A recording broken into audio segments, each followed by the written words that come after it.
There are moments when life stands quietly at the edge of the room, waiting to see if we will step forward or retreat back into the familiar ache of hesitation.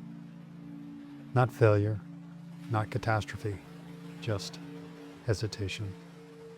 The almost, the nearly, the life that could have happened if fear had not mistaken itself for wisdom. Shakespeare called doubts traitors, and I think he understood something terrifying about us. That most dreams do not die violently.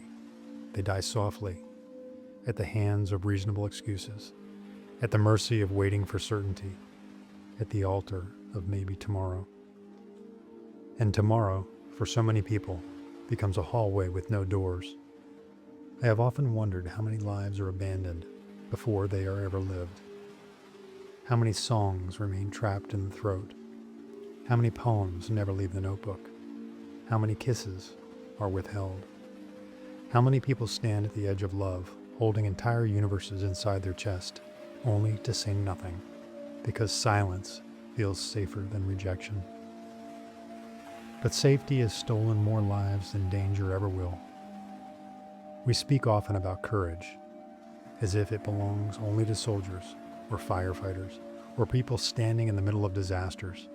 But maybe the deepest courage is much quieter than that.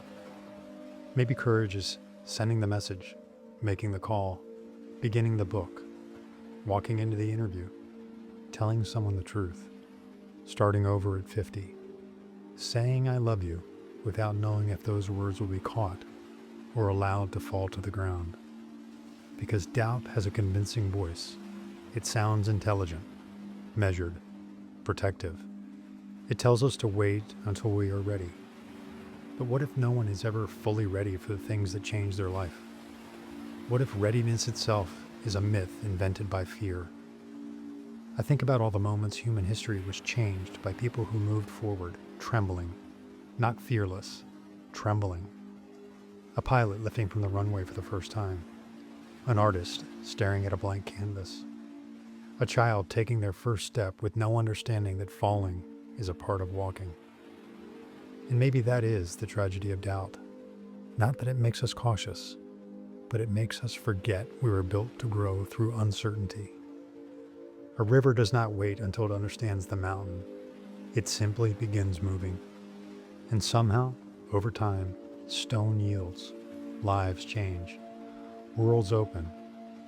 I think many of us are not haunted by the things we attempted and failed.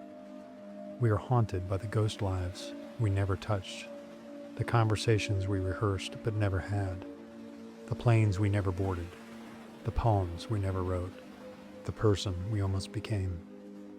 And perhaps this is what Shakespeare meant, that doubt does not arrive carrying a sword.